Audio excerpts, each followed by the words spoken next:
Never save your money. Sounds crazy, right? We've been told since we were kids to save every penny. But my grandfather taught me a lesson that flipped my entire world upside down. I didn't believe him at first, but after seeing how his life savings, money he literally broke his back for, ended up being worthless, I finally got it. How did a few simple chickens change our family's life while a jar full of cash failed? Is saving actually keeping you safe, or is it an invisible trap? This story is going to break everything you thought you knew about money. Our story starts years ago in a quiet rural town. Back then, everyone thought my grandfather, Joe, was lazy. He didn't have a regular job. He'd just sit on the porch for hours staring out at the fields. He had these big dreams. He'd say, "One day I'm going to own a big store, have acres of land and plenty of cattle. I'm going to be wealthy without killing myself with labor." People laughed. Days turned into years, but Grandpa's one day never came. My grandma used to sigh and say, "Dreams don't put food on the table, Joe. You have to work." He'd just shrug and say, "When the time is right, the path will show itself." But time doesn't wait for anyone. As he got older, things got desperate. The roof leaked and the cupboards were bare. I remember one night when I was a little kid, I went to him and said, "Grandpa, I'm hungry. Is there any bread left?" Grandma just opened the empty pantry without saying a word.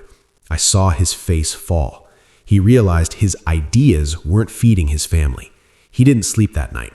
The shame was eating him alive. The next morning, he dragged himself out of bed and took a job as a day laborer at a nearby farm. It was brutal. He worked under the scorching sun until his skin was burnt and his back was locked in pain. At the end of the day, he'd get a small handful of cash, but most of it went straight to old debts, grandma's medicine, or just one basic meal. He'd look at the blisters on his hands and mutter, "Is this life just a set of chains?" Then one day, he overheard some guys talking at the local general store. One of them said, "Savings are everything. The man with the most cash in the bank is the one who sleeps easy." That stuck in his head. He thought, maybe that's my mistake. I'm not saving.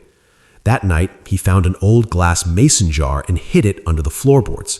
He made a vow. No matter how much it hurt, he would put a few coins in that jar every single week. And man, did he suffer for it. He wouldn't even buy a new pair of boots. He just duct taped the old ones. We ate less. When Grandma complained, he'd say, "We're sacrificing now so our future is safe." She'd look at him and ask, "What good is a future if we're starving today?" But he wouldn't budge. Months turned into years. The jar got heavy. Whenever he heard the clink of those coins, he'd get this proud smile. He really thought that jar was going to make him a king. Finally, the jar was full. Grandpa decided it was time to make his move. He wanted to buy 3 large sacks of grain to start a small trading business. He was so excited. We went to the market and he walked up to the biggest grain wholesaler in town. He slammed that jar of coins on the counter and said, "Give me 3 sacks of your best grain." The merchant counted the money, then looked at my grandpa with this look of pure pity. He shook his head and said, "Joe, you're too late. Prices have doubled. All this money you've been hoarding, it'll only buy you a sack and a half now." I watched the color drain from Grandpa's face. The money he had starved himself for, the money he had bled for over the years, it had lost its power. He just stood there in the middle of the market shaking. All that hard work felt like it was for nothing. The walk home was silent. That glass jar felt 100 times heavier before. That night, he poured the coins out on the table. The number of coins hadn't changed, but what they could do had vanished. I asked him, "Grandpa, is saving money useless?" He looked at me for a long time, his eyes watery. He finally realized, it's not enough to just have money. You have to make it move. The next morning, he took what was left and went back to the market. But he didn't buy grain or bread. He came home with a few small crates of baby chicks. I was confused. "You spent the last of the money on these tiny birds?" He smiled, but this time it was different. It was a confident smile. He said, "These birds aren't just going to sit there, kid. They're going to give me eggs." And that's exactly what happened. The chicks grew. They started laying eggs. We ate some, but we sold the rest. With that egg money, Grandpa bought more chicks. Soon, our backyard was full of life. The neighbors started coming to us for their groceries. Grandpa didn't need that heavy glass jar anymore. We had food on the table, and we didn't have to worry about medicine. One afternoon, Grandpa sat me down with an egg in his hand.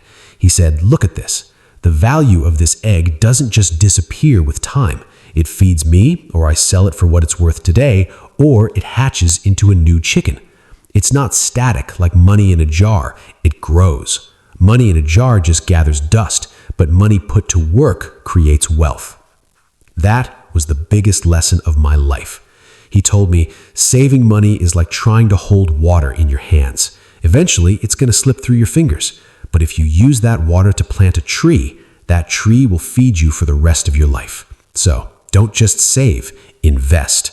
Wealth only grows when it's moving. My lazy grandfather wasn't lazy anymore. He didn't just have dreams, he had a path. Today, he's the person everyone in town goes to for advice. While everyone else is chasing a savings account balance, he's showing them how to build something real. If this story hit home for you, or if you think someone else needs to hear this lesson, feel free to share it.